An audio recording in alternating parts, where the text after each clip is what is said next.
Hello and welcome to this round 3 of our pools, and from now on, Simon Gertsen, we have elimination matches in our feature match area. Not too much modern left to play, but every single one of these matches very much counts. Let's head down to the feature match area to see how Sweden fares up against Colombia.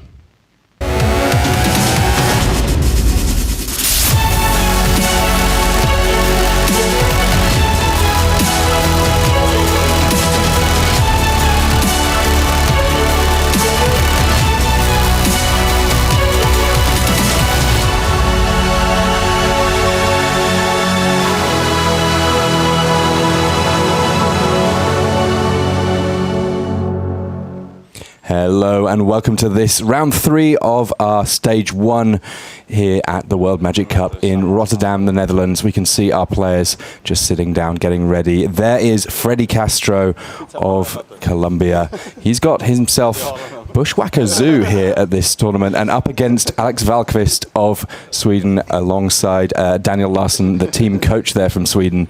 2 heads better than 1 potentially up against this kind of interesting deck, Simon Gertsen. Yes, Bushwhacker Zoo is something that we rarely see in Modern. It's a little bit like Naya Burn, but you're playing a lot more creatures.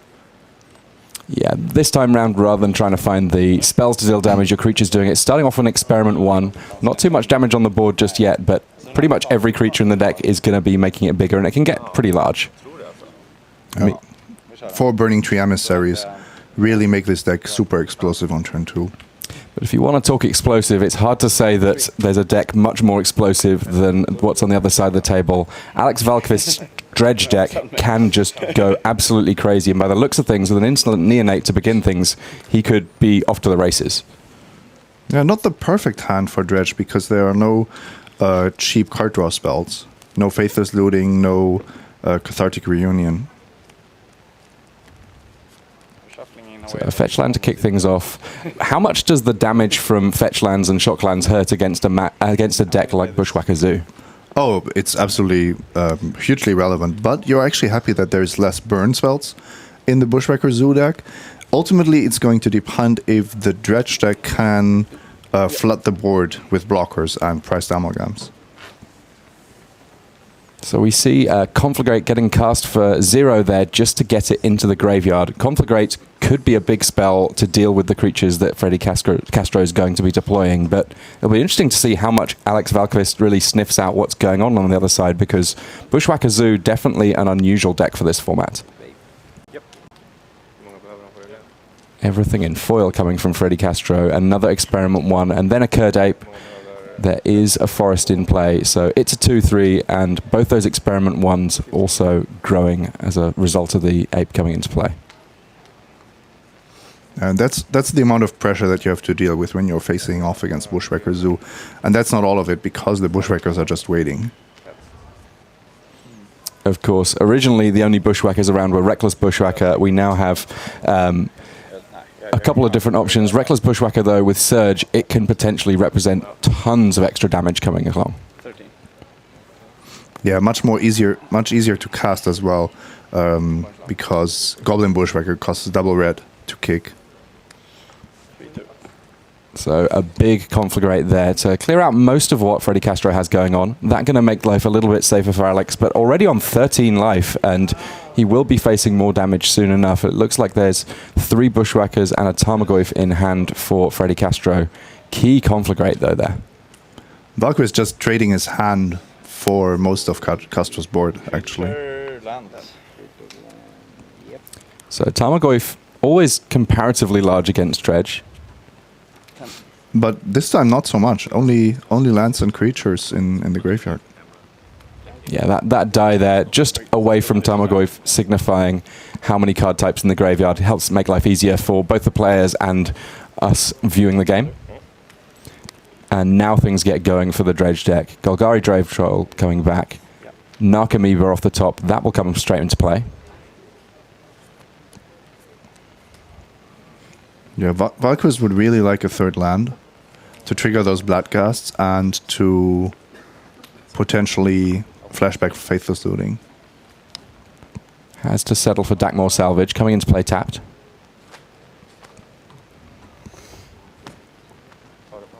So all of a sudden, from nowhere, this is kind of a slow start from Dredge, but still a ton of power on the board all of a sudden for the Swedish player here. Yeah, Valquist is being coached by Daniel Larsson, who played Dredge yesterday. Valquist seems the tiniest bit nervous to me, but he can be quite happy how this early game developed. Well, we're hearing that Sweden has already picked up its first game win. Joel Larsson with Infect able to get the first game from Camilo Pineda Cañas. So Sweden in a nice position right now.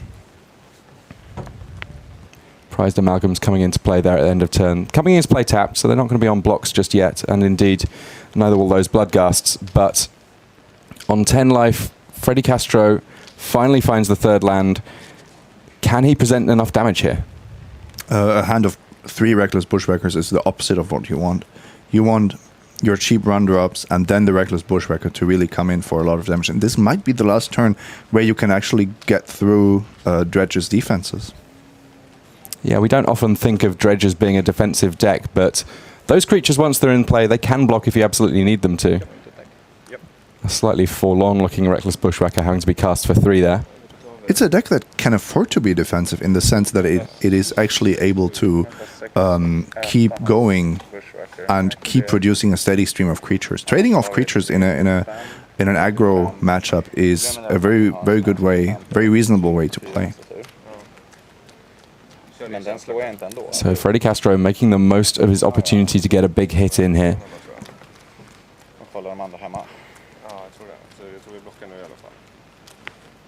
Valquist just Golgari Grave Troll in hand and no easy way of getting it into the graveyard just yet.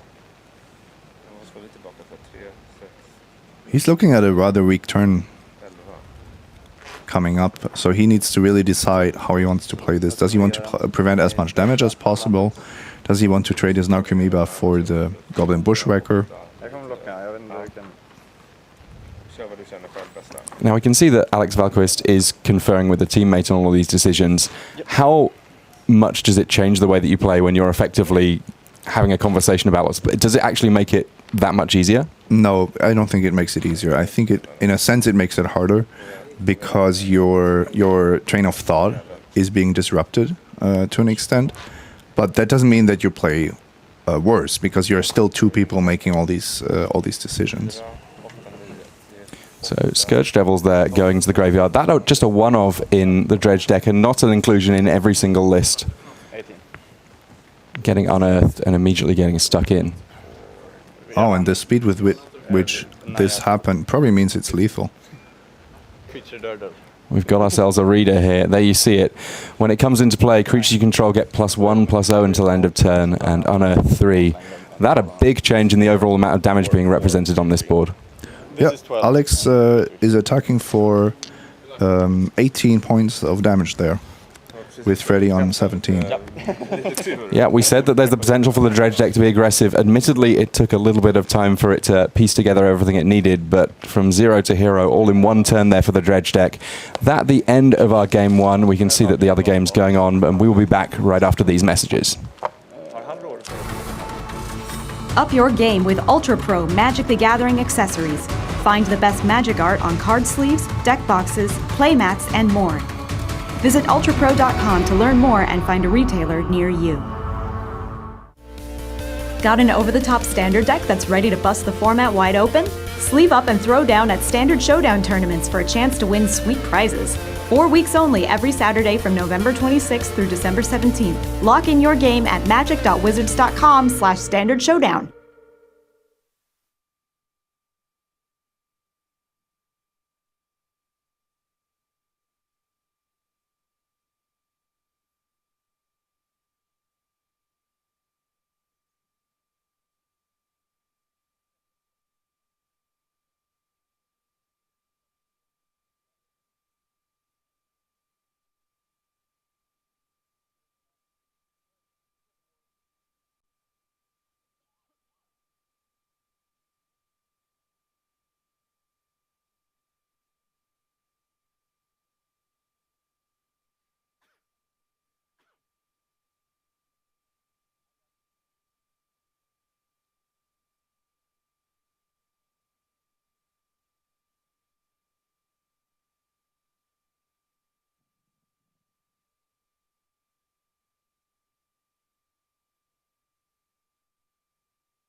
Hello and welcome back to this round 3 of the stage 1 here in day 2 of World Magic Cup play in Rotterdam.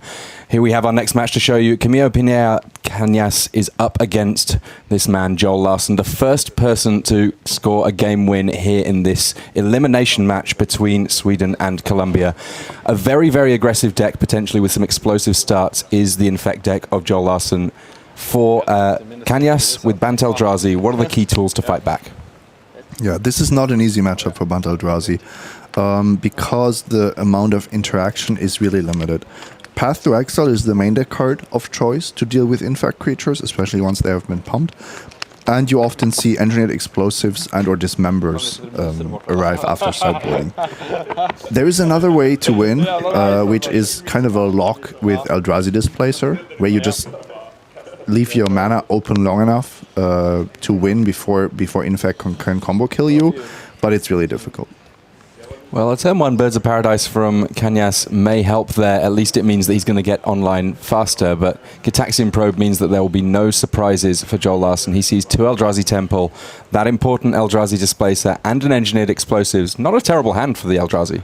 No, but this hand has a lot of the mana that the Bant Eldrazi deck, the fast mana that the Bant Eldrazi deck wants, but none of the big payoff cards. No Thought-Knot Seer and no Reality Smasher yet.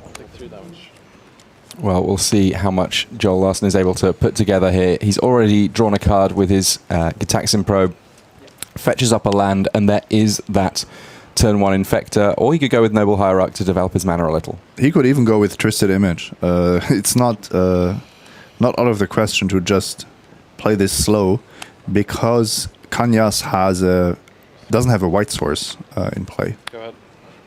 And draws Blossoming Defense there. That a great one to have available just to potentially break up the lock, as we call it, with Eldrazi Displacer. Yes, and something that's really relevant here as well is that you are usually not trying to win with a ground creature. You want to get through with Blighted Agent or Inkmoth Nexus. And that's because, of course, the Bant Eldrazi decks plays so many good blockers. So things coming up Larsen here. Viridian Corruptor, not a terrible draw either. It's a utility creature that lets you deal with artifacts while on top of that having Infect on as well. And here comes Glistener Elf and Friend. Go ahead. That's giving Cañas a lot of value for his Engineered Explosives.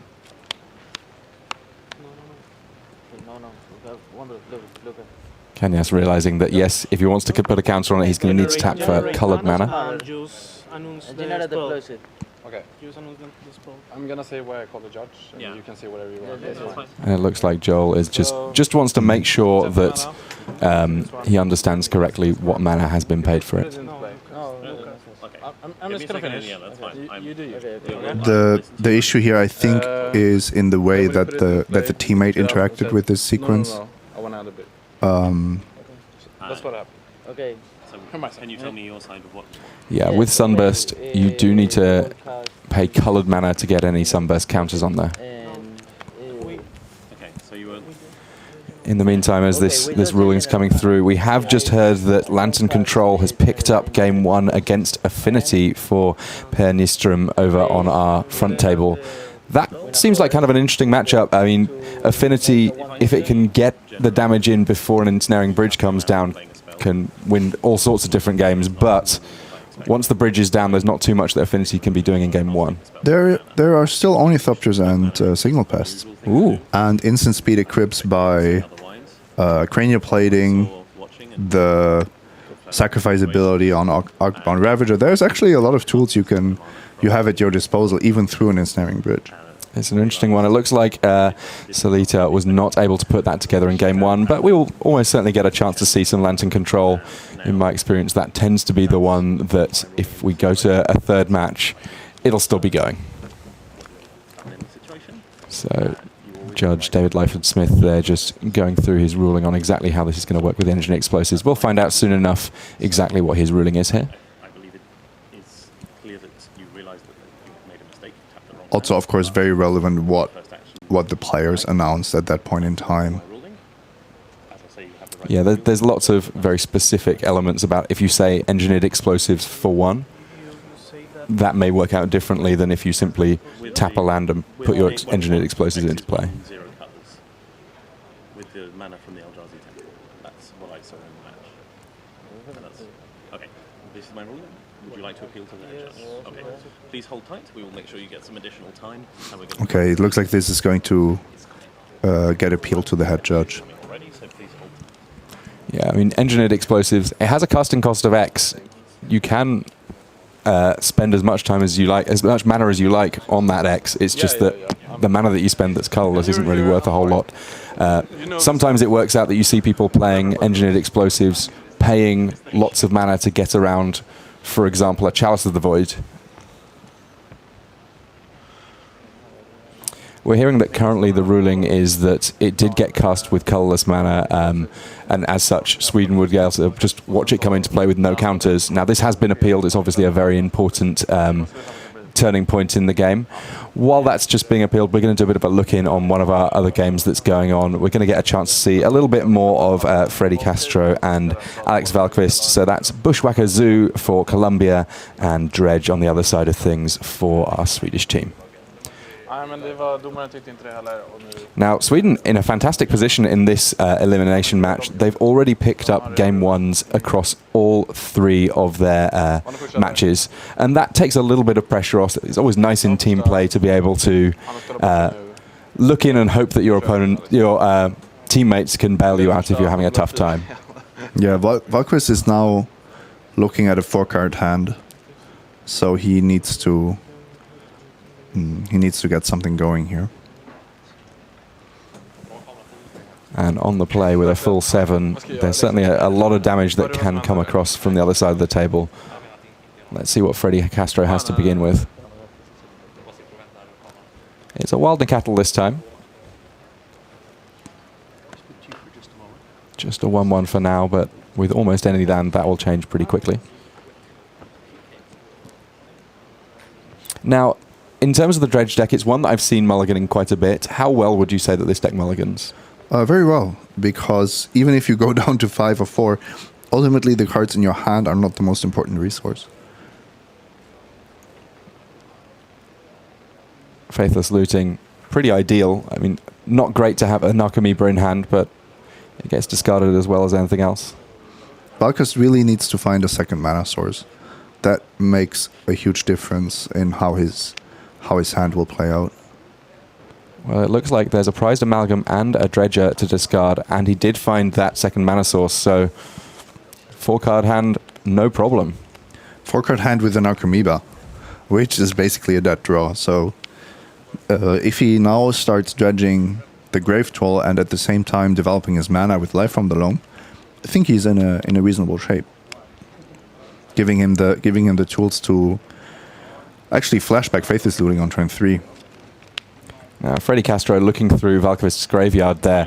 That kind of one of the interesting features of matches against Dredge. It's almost as if you can see most of the cards in your opponent's hand because the graveyard functionally almost is another hand. But that information sometimes just not enough because it is a very, very powerful deck. So Bloodstained Mire almost certainly fetching a land that represents at very least red mana, and if it represents white as well, well, suddenly Wild Cattle becomes a 3/3. I wonder how much of the decision to end up on Bushwhacker Zoo rather than a different aggro deck was down to the way that cards are shared in building decks in this unified modern format. It looks more like a choice of personal preference to me, because you are just not that restricted in Unified Modern. But if, for example, Freddy Castro, and I don't know if that is true, if he won his WMCQ, or one of the teammates won a modern WMCQ with Bushwhacker Zoo, clearly you are biased towards playing this deck. Well, Freddy Castro looked like he was potentially having a very explosive turn there. Burning Tree Emissary into Burning Tree Emissary. No big sort of final flourish there after the emissaries, but a lot of extra power on the board on his turn 2. And we see the dredge coming from Alex Valkvist. What can he put together following that? A few more dredges in the graveyard, which is perfect. and Life from the Loam to get back another land. This looks great for the Dredge player. Yes, but he does need to get something on the battlefield next turn. With 18 cards being dredged, there is a very good chance that he will be able to block next turn. And do not worry, we will get a chance to jump back to the match between Pineda, Cañas and Larsen as soon as their ruling is finally determined. A little bit of a complicated one going on there. Yes, it's clear. It's clear what both sides want to achieve there. Joel really wants what he considers a mistake by his opponent to matter, and of course the opponents want to benefit from team play. Their argument is basically, we caught it in time. We didn't make this mistake. We didn't commit this mistake. So Freddy Castro, a big hit in there. Goblin Guide adding an extra 2 power to the battlefield in the red zone. Valkyst now on 5 and under the gun absolutely has to string something together here. And it's going to have to be something fairly big. A lot of power that's going to need to get blocked next turn. A big dredge here. Keep in mind that Bloodghast can't block and that Priced Amalgam enters the battlefield tapped. So blocking in the turn when you need it is actually not that easy. Narcomoeba there coming off the dredge.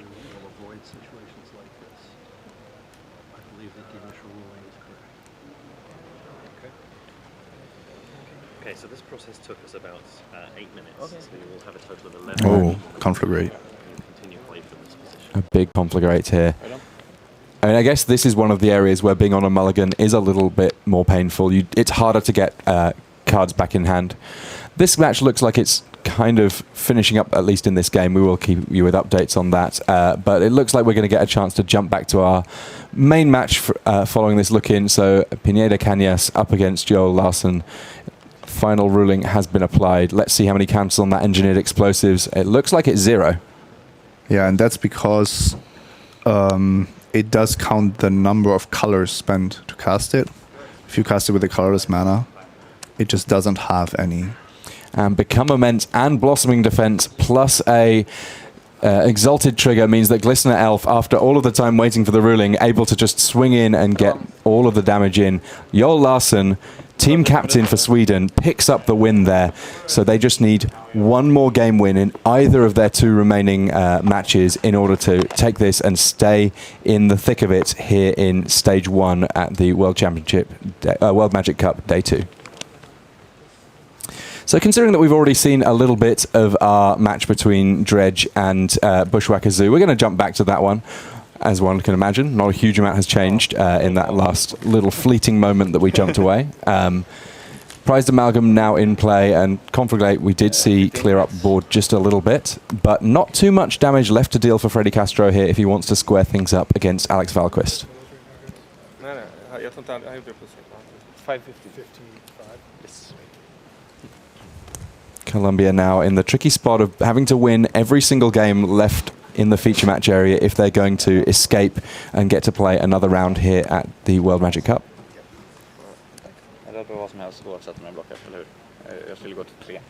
Yeah, this is guaranteed to deal 2 damage. They should resolve the Goblin Guide trigger, and then it really depends on Freddy Castro's hand. If he has a burn spell, if he has more creatures to deploy before things get too out of hand. Yeah, as much as we refer to this as a deck that's about creatures, that's only compared to the real Naya burn decks that we've seen. There's still Ataka's Command, there's still Lightning Bolt, Lightning Helix in the mix. So there's definitely the potential for a big burn finish here. But the bulk of the damage does come through creatures. You could argue that it's actually the better Ataka's Command deck. The way it's set up to just flood the board with creatures. Yeah, able to pump creatures in addition to dealing damage. So sometimes that 2 mana representing a much bigger burn spell. Oh, and Castro actually is holding the Lightning Bolt. But now... Yeah, it looks like there may have been some issues with just making sure that the trigger on Goblin Guide happened. And there's the Lightning Bolt. All right. Well, Colombia is doing what it needs to do in order to stay alive, because The other match we've had an update on between Per Nystrom and Diego Alejandro Salita. That one's going to a game 3. Affinity able to pick up game 2 against Lantern Control. Lantern Control, one of the more unusual decks in the field, kind of a prison control deck, I guess. Lots of artifacts on both sides there. And that one going to a game 3. We're seeing Bushwhacker Zoo against Dredge going to a game 3. Which matchup do you think is going to be the easier one for Sweden to pick up here to get the match, Simon? Oh, I think the Dredge deck has all the tools to beat Bushwhacker Zoo. Whereas I'm not so sure if Lantern can always pull it out against Affinity. And of course, because Affinity won the second game against Lantern Control, it will be on the draw in the final game. These aggro decks, they do like to be on the play. Both teams just shuffling up for these important game 3s. It'll be interesting to see where the players that have just finished their match choose to go to help or at least spectate what their teammates have got going on. Are we going to have effectively two-headed giant for both of these games? Quite possibly. These two have been sitting there for a while, so I think it makes sense that Joel helps out pair with playing his Lantern matchup, which I would assume is the even trickier deck to play. Although Sweden did not shy away from difficult decks. Yeah, there's certainly a lot of complexity going on, and as much as we're saying that having a second player on board can make life a little bit complicated just from a communication standpoint, a sort of presence and focus standpoint, for a deck like Lantern Control, being able to say you've got someone sat behind you whose job it is to simply keep track of what's in your opponent's hand the entire time after you look at Lantern every single turn. That's one less thing to think about potentially. Yeah, and that's really a really useful thing. And it's not so useful to talk through every single decision because you have to make your plans. You have to know what you have to achieve, and then only in the very critical spots you should actually be talking to your teammates. That's my opinion, at least. So it looks like Sweden eager and ready to get things started. They've finished shuffling up very quickly indeed. And this is a tournament where it's easy for a team's momentum to be stopped. There are lots of elimination stages here. And in spite of the fact that these teams both on the brink, if either of them lose this match, they are going to be going home without any more Magic to play. You can see some smiles on the faces in the feature match area nonetheless. I hate shuffling in this tournament.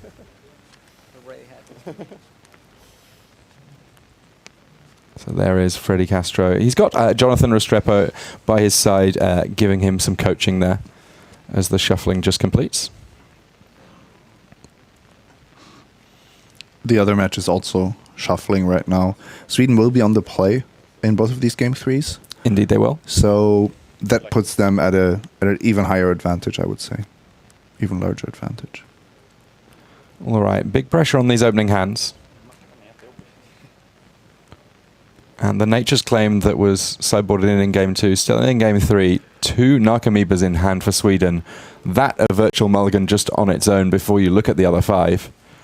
Not even a virtual mulligan, I would say. This hand has 4 lands, a disenchant effect, and 2 Narcomoebas. This does not look like something that Dredge wants to keep. There we see it. Cathartic Reunion does make things a little bit more interesting. I'm still not a fan of this hand, because what you want to do with Cathartic Reunion is to discard Dredge cards, and not Narcomoebas. Yeah, Cathartic Reunion, one of the real cards that's propelled this deck up into the top tiers, being able to discard a Dredger first, and then immediately dredge it back, and 3 cards is so many cards to be drawing for one spell. It has really made the Dredge deck very potent indeed. On the other side of things, it looks like Bushwhacker Zoo keeping it 7. This is going to be a real game here. I mean, we've already noted that Dredge is a deck that can mulligan comparatively well, so hopefully Sweden here will be able to find something they can work with, and we get to have a real game. Dredge is the second most popular deck at this tournament. That's interesting. Behind Infect. Okay, I'd certainly heard a lot of talk about Infect vying with Affinity because one or other of those decks is going to be using Inkmoth Nexus. Interesting to see that it went in that direction and was still the most popular deck in spite of having to make that split. Yeah, it also takes Noble Hierarch away from Band Eldrazi and other decks. A real statement on the potency of the deck, and this looks like it's got some play to it. Insolent Neonate immediately letting you dredge. And there the scry. Looks like there might be a Gnaw to the Bone on top there. That's going to be a very potent card against a deck that functions like a burn deck, even if the way it's dealing damage is with creatures attacking. Yes, and with the Copperline Gorge and the Mountain, you know that you will at some point find a Life from the Loam to find that third land to, for example, cast a Faithless Looting, and that's always very important. Otherwise, you're just stuck in a mode that we call slow dredging, which is only dredging once per turn during your draw step. So Insolent Neonate coming down to begin with, and it looks like there's a few decisions even on the first turn for Freddy Castro. Plenty of one-drops in this deck. Now, a couple of Wilder Cattles. At some point, I guess you need to hold on to a one-drop so you can trigger the surge on your Reckless Bushwhackers, but he's going to want to get some kind of a threat down here, I would imagine. Yes, and in general, it's a good idea to get the Nakatos out early. They are the heaviest hitters, and there's very little reason to start off with a Goblin Guide.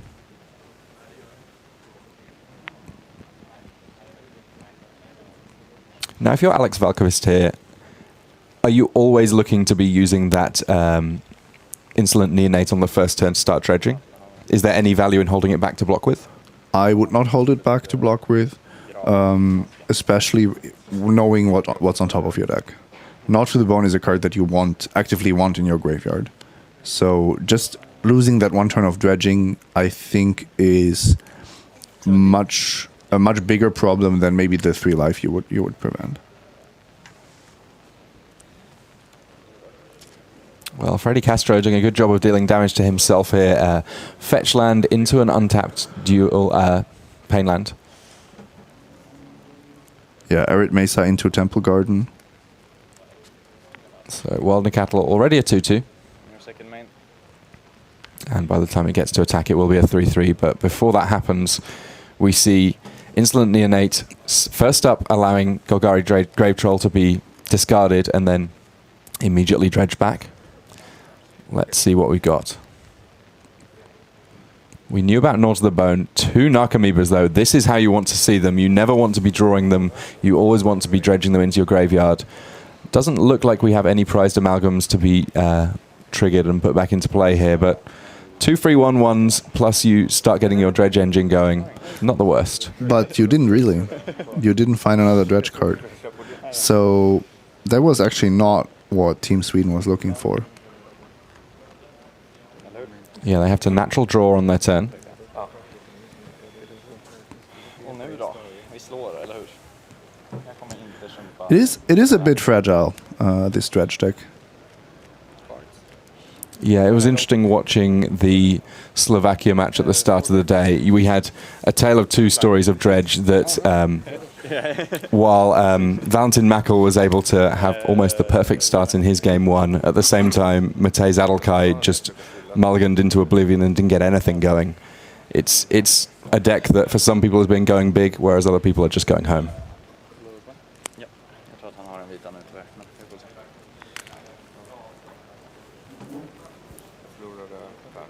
So attacks there from the Narcomoebas. They do have flying, so no real worries about them getting blocked by Freddy Castro. But interesting to see Alex Valkvist electing to get into a damage race here. Yes, and I like the choice because the Bushwhacker Zoo does take a lot of damage from its lands. Also, chump blocking the Cuddles with your Narcomoebas, sure, it soaks up some damage, but your chances to win the game don't really go up, I believe. And Joel Larsen coming across here to check what's going on. We now have a 3-on-3 effectively. Yep. All right, now it's time for Goblin Guide. If you want to race, I will race, says Freddy Castro. Once again, players should be resolving their trigger. It's possible that Valkvist wants to fetch first to slightly modify. Well, it will slightly modify the odds of the Goblin Guide hitting, but more importantly, if he wants to shuffle anyway, and there is a spell on top, he doesn't have to shuffle it away.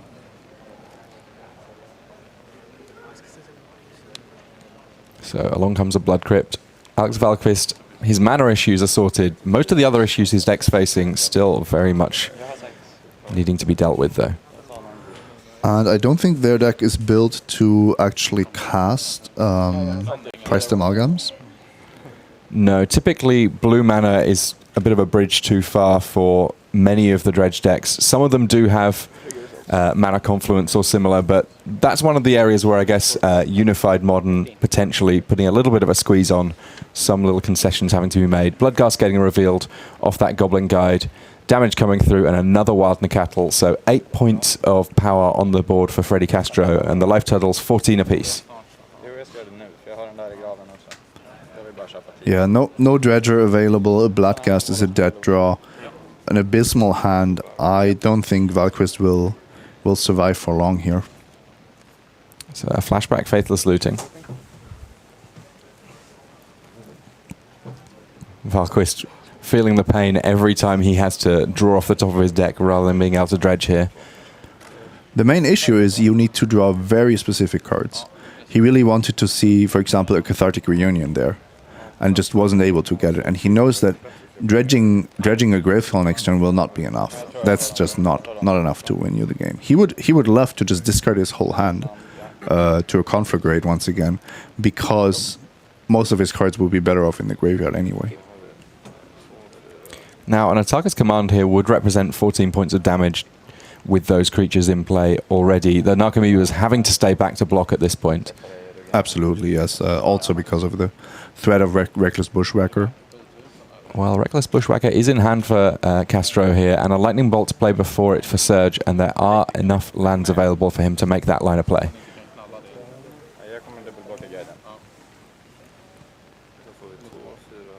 This looks really scary. If you... Castro doesn't have anything else, but also Castro knows that it's difficult for Valquist to flood the board within one turn, so a bolting and bushwhackering Alex over the head. Maybe bolting a Narcomoeba, and then the Narcomoeba can chump block or block the bushwhacker, and you're still getting in for 11. Yeah, this is effectively a turn where Freddy Castro will be able to put Alex in check. He won't actually be able to win the game this turn, but make his life total so low that that top deck is under a huge amount of pressure. Now, there is a Gnaw to the Bone in the graveyard, but there aren't so many creatures that's going to buy him an awful lot of time. And if he does cast it, that's him effectively saying, I'm doing nothing else for my turn. I think Gnaw to the Bone is great against the very burn-heavy decks, because it trades for 3 to 4 cards from your opponent.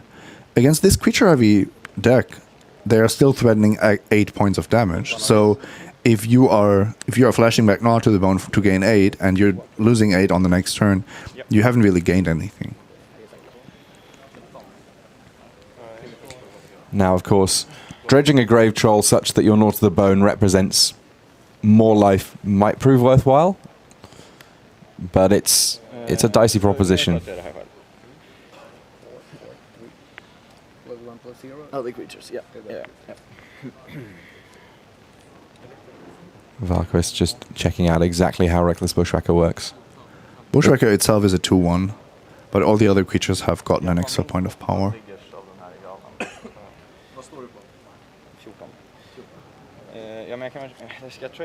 The main decision here being, do you want to soak up 4 damage, or do you just block the Bushwhacker because it would at least go to the graveyard? We can hear a little bit of discussion between Alex Valquist and Daniel Larsson. Potentially also Joel Larsson. No relation there between those two. Though I believe that Joel was joking with BDM before the tournament that he was going to claim that Daniel Larsson was in fact his dad. Big dredge now. Yeah, we're looking for... Well, I mean, there's potentially quite a lot of interesting hits here. Conflagrate would be great. Getting lots of creatures in the graveyard, not awful, simply because of that Gnaw to the Bone. Yeah, 3 more creatures in the graveyard, and I believe a second Gnaw to the Bone. Gnaw to the Bone, a very sort of welcome reminder of Triple Innistrad drafting, where that was one of the decks that also very much wanted to get lots of cards in the graveyard, and it represents quite a bit of life here. The infamous spider spawning archetype. So watch the life totals change. Alex Valkvist was at 3, very much under the gun to do something big, and counting up his graveyard, there's a big life total change happening here. 8 creatures in the graveyard, 16 life, goes almost back up to his original 20, and that with another copy of North of the Bone in the graveyard, if it was in fact dredged there, a big, big deal for Alex Valkvist.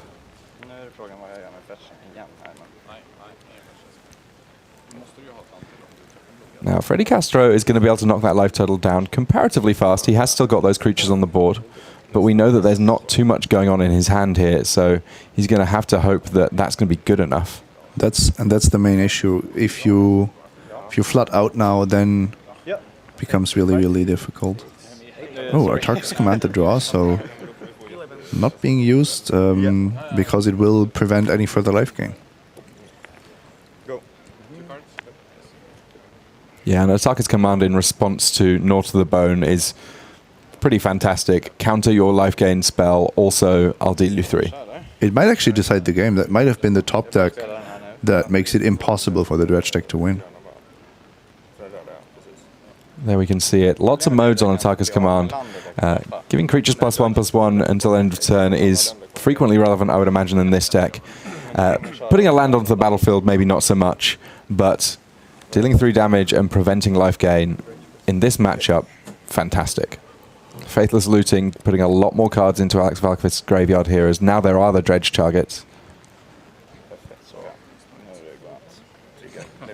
Well, there's an Archimedes that's going to come into play, and that will trigger those prized amalgams. Still a trigger.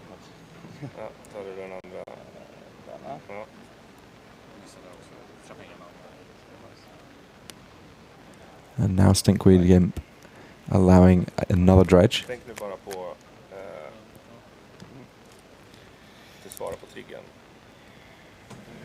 Another Narcomoeba.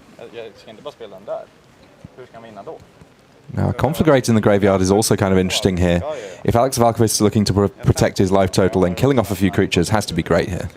He was looking for that Conflagrate. It's only now that he has multiple things that he could play.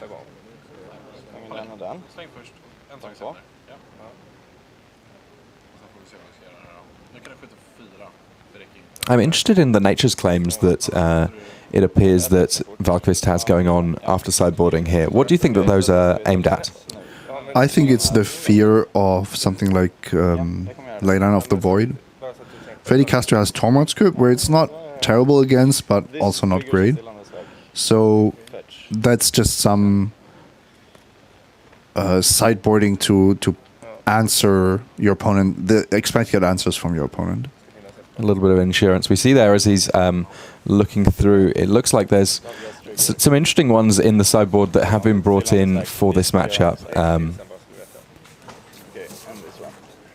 In addition to the North of the Bones, a Vengeful Pharaoh looks like it's come into the deck, though not yet become relevant in this game. Oh, and Valkvist is going for the North of the Bone after all. Well, he's probably not going to like what happens. I think there was a way to cast this with the Bloodcast, maybe even one Narcomoeba still in the graveyard. But I didn't check out everything that happened right there. Usually you want to put the triggers on the stack and then cast North of the Bone and then have the Bloodcast return. Well, as it turns out, in this particular instance, he's not going to be getting the life anyway. Artark's command preventing that, also dealing 3 damage. Valkvist back down to single digits, and he has 2 blockers available. Those Bloodcasts, they cannot block. Just the one prized amalgam coming into play at end of turn.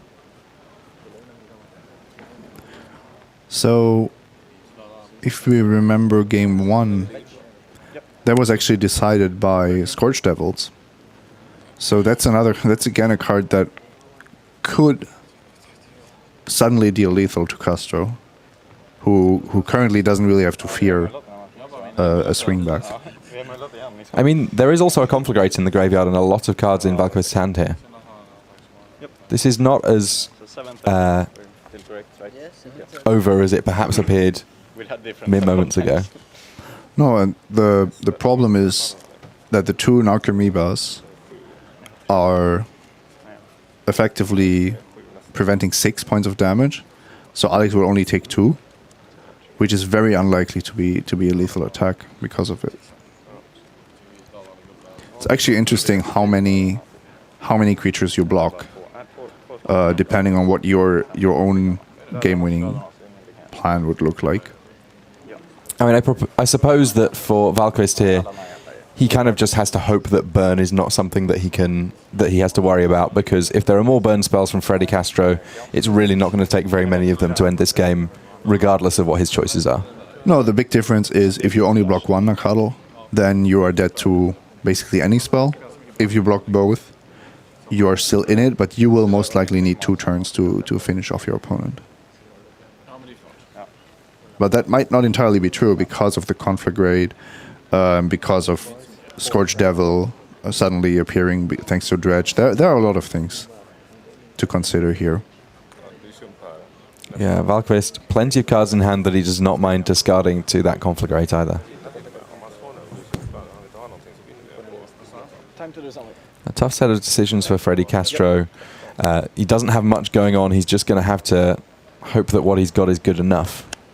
Yeah, he didn't really draw into much action after the first few turns of the game, despite a great start. Now, Goblin Guide against Dredge. Is there sometimes a case for when you see that there's a card on top, you can just say, "Well, I'm going to not dredge this turn because I kind of want to draw it"? Sure, if it's better than a dredge, you'll want to draw it. The best example I think is Faithless Looting. It'll just give you 2 dredges instead of 1. So it looks like there were 2 blocks there from Alex Valkyst, just protecting his life total. Burning Tree Emissary coming down after combat.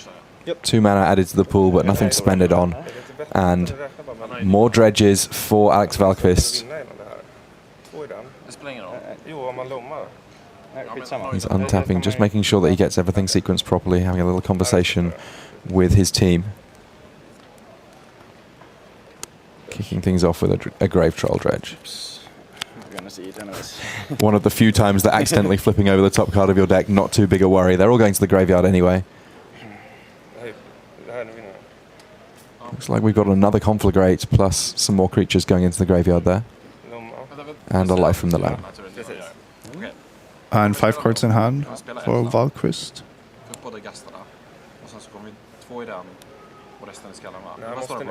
So Life from the Loam can represent even more cards in hand here. Yeah, it's like a +2 spell. Jag har det här. There we see it. So he's going to be able to get 3 lands back from his graveyard to his hand. This is looking really close. 7 cards to discard. That is not going to be lethal. You shoot down Burning Tree Emissary and you bring your opponent down to 8, and then you have 7 power of attackers. So instead, you should probably aim to kill some of your opponent's creatures, probably the Nakadals. Yeah, this is one of those positions where I don't think I would mind too much having a couple of extra teammates to check my math before I make a big play, because this is an area where if you happen to just mess up exactly how much damage you're going to deal, it can get a little bit messy. So Conflagrate discarding almost the entire hand there for Alex Valkyst. No need to discard 7 if you only want to deal 6 points of damage. I think that's the line of reasoning. 3 to that and 3 to you. 3 and 3. So you're at 10. Interesting. I see, yes.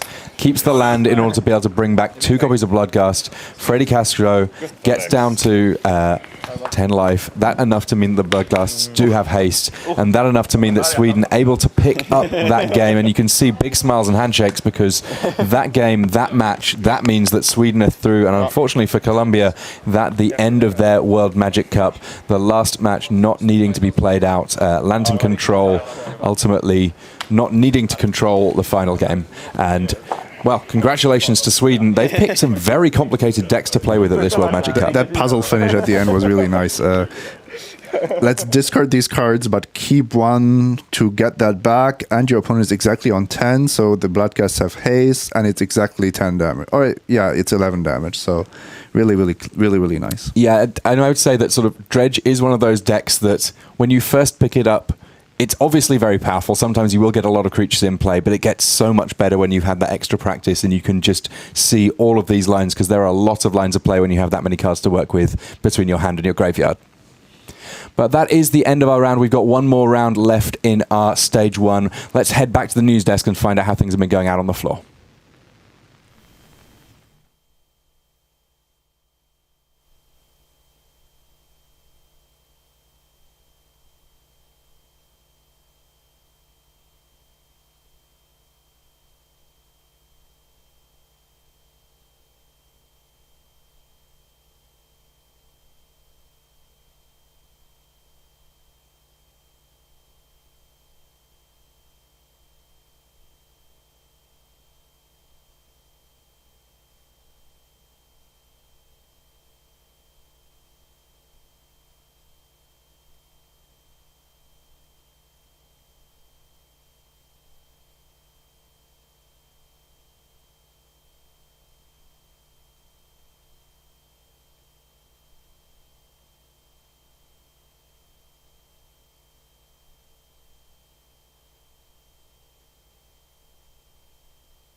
Welcome back to the news desk. Rich Hagan here at the video wall. Let's get you to some scores on the doors. Let me take you to Pool A, and we have an advancement. Let me show you. Here we go. Bulgaria are through. They advance courtesy of their win over Belgium. That means that Christian Ivanov and the team, not one of the fancy runners for sure, they are through to the last 16. They do not play in round 4 of pool play. They just sit that out. They are through. As a result, Serbia down here have been added to the elimination bracket. Serbia, the 32 seed, they lost to Belgium earlier. They've just lost to Portugal. That means Serbia, Aleksa Talarov, Miodrag Kedanovic and the team are done. So that's Serbia done.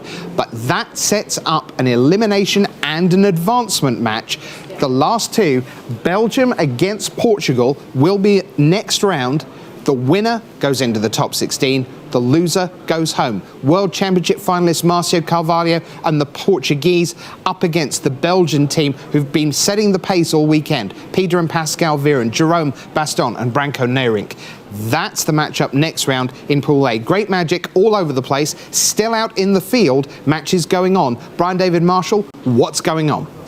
All right, Rich, thanks. I'm here over the match between Team England and Team Finland. It's game 3 of the 3rd match, and it is a matchup between Death Shadow Aggro and Lantern Control. And the Lantern deck smelt blood in the water pretty early here.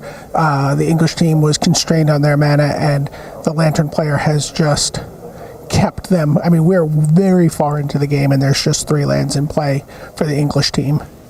And no green mana has been forthcoming. It's been all milled away very strategically by Team Finland here. Kataki's War Wage has been in play for quite some time and has been taxing the Finnish team's array of artifacts, but he doesn't really need to spend a lot of mana on his turn, so that hasn't been that big a deal here. Right, so another Monastery Swiftspear comes down for the English side of things. You see triple Death Shadow down there at nearest our mobile camera out in the field. Team of Battle Rage on top there for England. Oh yeah, I mean, at this point the English team has like a full house in hand of any number of spells that could just end this game if he could get the mana to deal with that Ensnaring Bridge.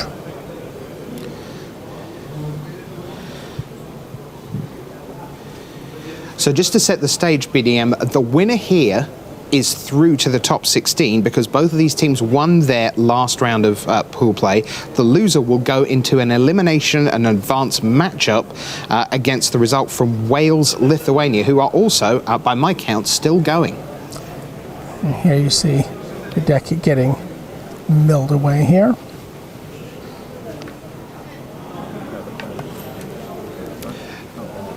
Now, in fact, I have the result of that Lithuania-Wales match. I can tell you, BDM, that Lithuania have defeated Wales and Wales are out. That's Lithuania advancing. So Lithuania will face the loser of the match that you are currently watching right now.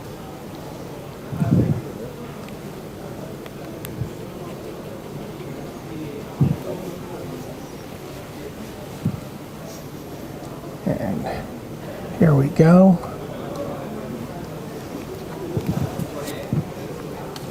Just a Swiftspear left in the deck. Make sure to clarify what his deck was and what his creature suite was there. So is that 4 cards left in an English library?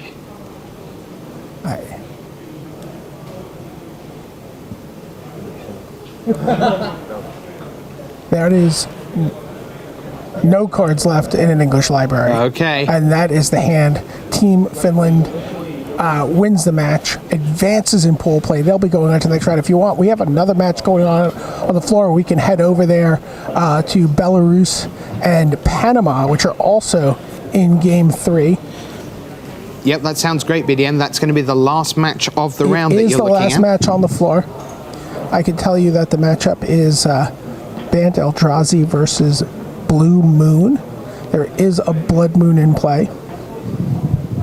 I'm going to just get these flags out of view here, if you'll pardon me. So a reminder that England are not eliminated by that loss to Finland. They now go into a deciding match against Lithuania. Godenis Vidigiris and the team will decide one of those two will advance. One of those will go home after our next round. Some pretty big eliminations out on the floor this round, though, Rich. We saw Israel pack up and go home. We saw France pack up and go home. So it's been a little bit of a bloodbath on the floor this round.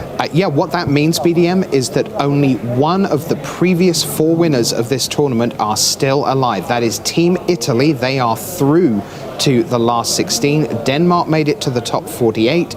Chinese Taipei and France got as far as the top 32, but only Italy are the last previous winners of the World Magic Cup still standing. They are, of course, the defending champions. And by the way, the least known player on the team, Alessandro Casamenti, is 6-0 in Modern thus far.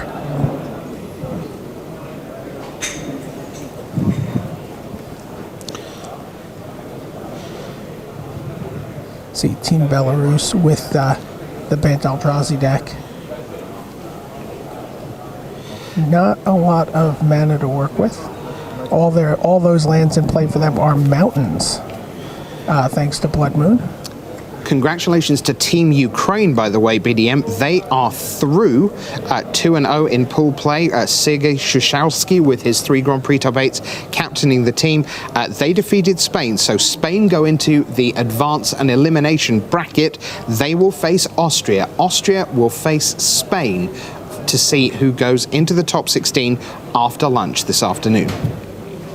Okay, this is things just got a little interesting over here. As you can see, the Panamanian player has been in chump block mode as a 4-4 Eldrazi Displacer, 5-5 Eldrazi Displacer was attacking. But we got a reader here on the floor. Incidentally, for those of you at home, the top left-hand side where it says 23:21, that is not the time left in this match. That is the time on our lunch break. So don't be confused and think that they've got an awful lot of time. They are getting very close to the end of this match. So Bedlam Reveler comes down for Team Panama, discards a Mutagenic Growth, draws 3 new cards. Bet you he's wishing he could pair that with his opponent's Eldrazi Displacer right now.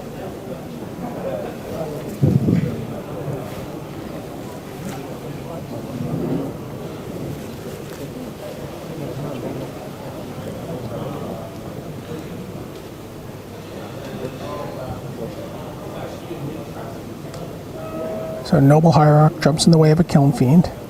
Lightning Bolt takes down the Eldrazi Displacer, and another Kiln Fiend comes down. That Bedlam Reveler was very productive for Team Panama here.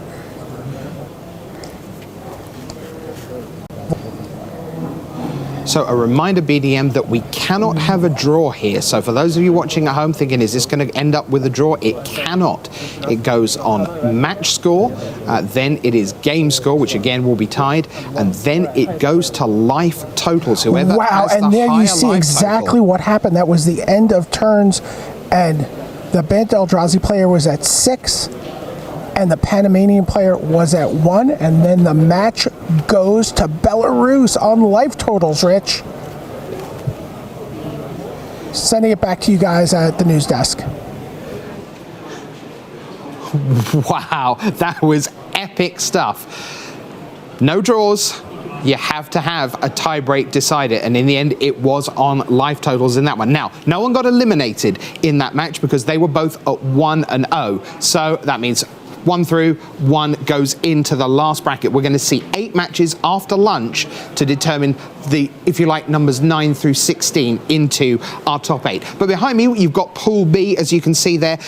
Now, Chinese Taipei are done. That's the big news here, because they had a bye coming into the morning, but that did not save them, because then they lost to Spain, they lost to Austria. That eliminates the top seed from Pool B. Chinese Taipei are done. Congratulations to Ukraine, they're through, and that means Austria face Spain in the next round. Let's move on to Pool C. Here, Italy, the defending champions, have advanced, and you are going to see Germany against Sweden. to determine who joins the Italians in the next round. Pool D, let's go there. So this featured Canada and Australia as the top teams. It's Australia, Advanced Australia Fair, they're through to the top 16. What about Canada? They face Macedonia to determine who will get through. Pool E for you then. It is the Greeks. Bill Chronopoulos, a finalist in 2014. He advances Panagiotis Papadopoulos also on that team. Greece have advanced. The Dominican Republic, a great story they've been. They now play South Korea to see who joins Greece. Poland are done. Group F, how about that? Well, the top two seeds in trouble. Iceland, they are done because they lost to Hong Kong. And you've just seen the Belarus-Panama match occur there. Let's go to Group G if we can. And here we've just seen Finland advance at the expense of England. So Finland are through. England get to fight again. As you can see on the board, they are going to face Lithuania. Godenis Vidugiris up against Eduardo Sajgalic. That's the matchup there. And finally, Group H. Let's take a look at that. Team USA sitting pretty. There they are at the top of the standings. They are through. Turkey will face Malaysia, but the big news in that group, France are done. Previous winners, Jeremy Desani, Rafael Levy, Guillaume Perbe, they are out at this point. So we have one more round of pool play to come before we know the identity of our top 16. So we're going to head away from Rotterdam just for a little bit because our team from Enter the Battlefield, Nate and Sean, you know them as the wizard and the filmmaker, together they made Enter the Battlefield on Netflix right now. You can check that out if you haven't already, and you should have done by now. But they are now making a series that is about the more reflective side of Magic, away from the tables, giving us a chance to really get an insight into players' lives around the world. And they've been busy in the last few weeks. They flew down to Santiago in Chile. Yesterday, we checked part 1 out, so unsurprisingly, here comes part 2.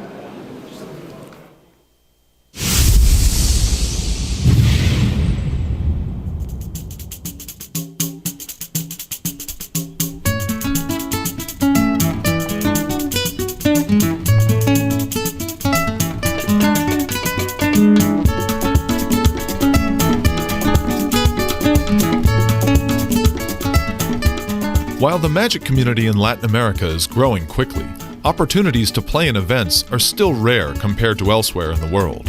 So when the Grand Prix circuit goes south of the equator, it's an occasion for everyone to celebrate.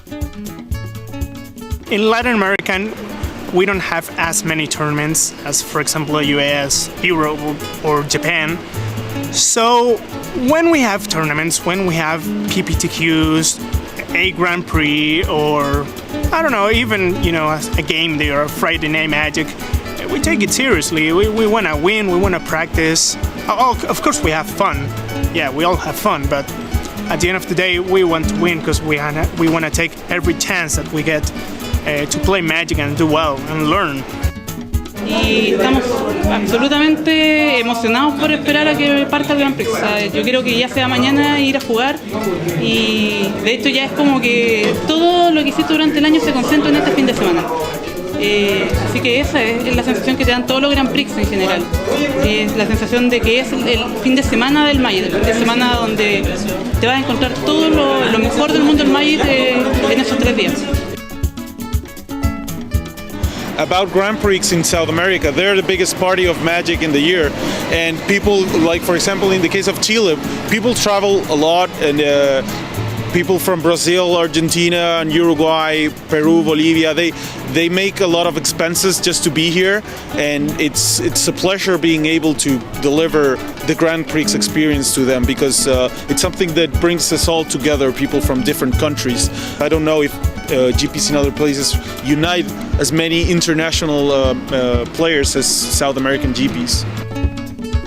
I am an Ecuadorian player that is living in Argentina, that is traveling to Santiago to play a GP. So it's kind of a go explore Latin America thing. So I flew from Argentina on last Thursday, and I'm just so excited about the fact that you get to meet so many different people and to see familiar faces that you haven't seen like in a year. Yeah, the atmosphere is great. This weekend is amazing. So we wait for the Grand Prix to come here for a year. And yeah, we're all very excited for the Grand Prix, and now that's here, we're all having fun. You know, many of us made day 2, and many of us are still playing for the top 8. So I hope one of us take it. You know, if I don't know, maybe a friend will take it, I'll be so happy. With more and more chances to play in premier level events over the years, many South American players have left their mark on the Pro Tour. But it wasn't always the case. In fact, no South Americans had succeeded at Magic's highest level until Brazil's Carlos Ramal put the entire continent on the map. I think what makes Carlos' career special is that he was the first.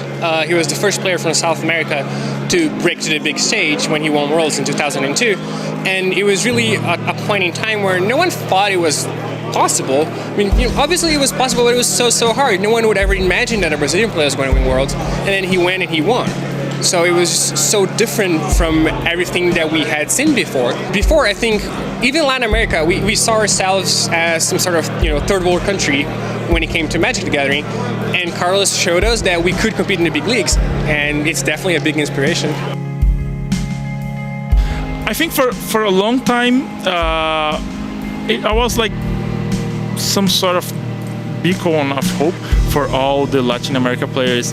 I showed them like we can do great on the game, we can be professional players, even though we are like living in countries that the flying tickets are expensive for us. We are like very far from the big centers like US and Europe and even Japan.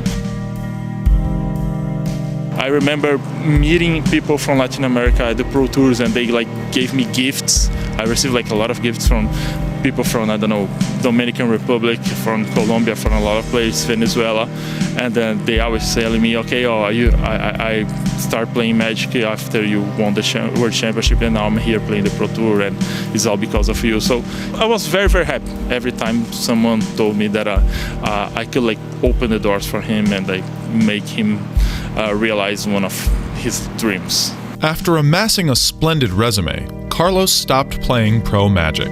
But his retirement from the Pro Tour lasted only a few short years. He returned to the stage with a bang this year, winning 2 Grand Prix, followed by a finals appearance at Pro Tour Kaladesh. However humble Carlos may be, that kind of resurgence is the stuff of legend. I stay away from competitive Magic for like, let's say, 4 to 5 years, and then I was taking care of other parts of my life. So yes, I kind of retired for a while, but after I just teamed up with 2 good friends at GP São Paulo, and then we won, I figured out like it was a pretty good time to come back. So then I decided to do some real tests for the Grand Prix Atlanta and the Pro Tour Hawaii, and it ended up very good for me. On the other side of the table, we have Carlos Ramal, the world champion from 2002, and also the GP Atlanta champion. That was just a week ago. He's been on a real run lately. For sure, I was surprised at the end of the Pro Tour Hawaii. I was a little bit upset because I lost the finals, but I was really surprised and really happy with the way the trip ended up, like a GP win, a Pro Tour final. So yes, it was a huge surprise for me. I'm gonna try to not retire again for a long time.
Hello, welcome to lunchtime here at the World Magic Cup. There are 24 teams remaining.